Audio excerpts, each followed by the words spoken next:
સૌથી વધુ અગત્યનું સેમિકન્ડક્ટર ક્ષેત્રમાં કુશળ યુવાધન ઊભું કરવા આંતરરાષ્ટ્રીય કંપની માઇક્રોનના સહયોગથી આણંદ ખાતે સ્કૂલ ઓફ સેમિકન્ડક્ટરની સ્થાપના કરવા માટે ₹33 કરોડની જોગવાઈ. ડ્રોન સ્કિલ ઇન્સ્ટિટ્યૂટના સંચાલન તથા ડ્રોન ઇન્સ્ટ્રક્ટર સેન્ટરની સ્થાપના માટે ₹4 કરોડની જોગવાઈ. માનનીય અધ્યક્ષશ્રી, દ્વિતીય સ્તંભ એ માનવ સંસાધન વિકાસ માટે શિક્ષણ વિભાગ માટે કુલ 55,114 કરોડની જોગવાઈ.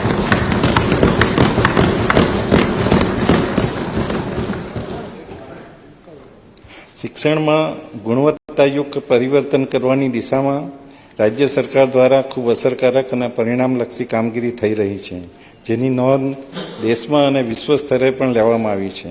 મિશન સ્કૂલ ઓફ એક્સિલન્સ હેઠળ સરકારી તેમજ અનુદાનિત શાળાઓમાં પ્રાથમિક અને માધ્યમિક શિક્ષણને સુદૃઢ બનાવવાના હેતુથી ઉચ્ચ કક્ષાની માળખાકીય સુવિધાઓ ઊભી કરવામાં આવી રહી છે. 162 નવી પ્રાથમિક શાળા તથા 10 RMSA માધ્યમિક શાળાઓ શરૂ કરવામાં આવશે.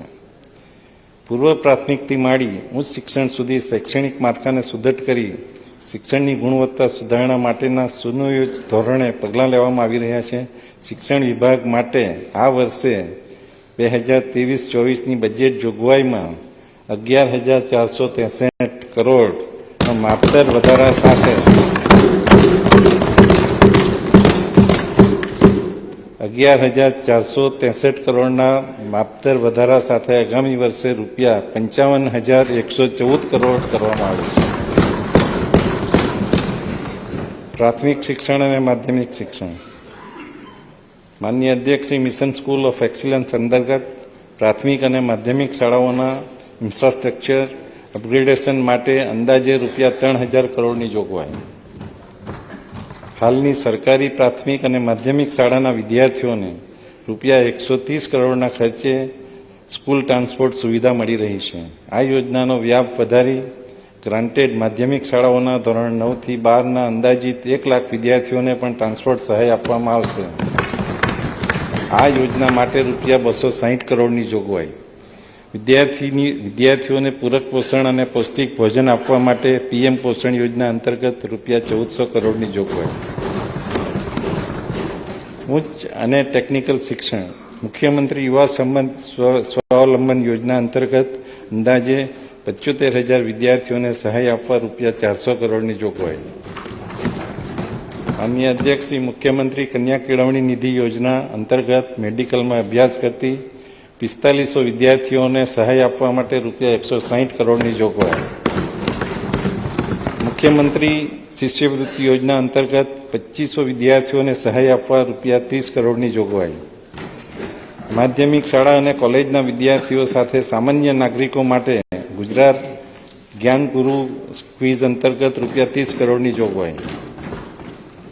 સરકારી ડિગ્રી પોલિટેકનિક કોલેજો ખાતે ભાવિ ક્ષેત્રો જેવા કે ગ્રીન હાઇડ્રોજન ટેકનોલોજી, ફિનટેક વગેરેના સેન્ટર ઓફ એક્સલન્સની સ્થાપના તેમજ સ્પોર્ટ્સ ટેકનોલોજી સેન્ટરની સ્થાપના માટે ₹35 કરોડની જોગવાઈ.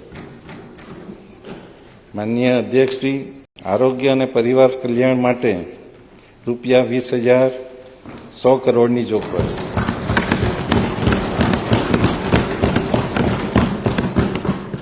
સર્વે સંતુ નિરામયાની ભાવના સાથે અમારી સરકાર લોકોની તંદુરસ્તી અને ગુણવત્તાસભર જીવન માટે કટિબદ્ધ છે.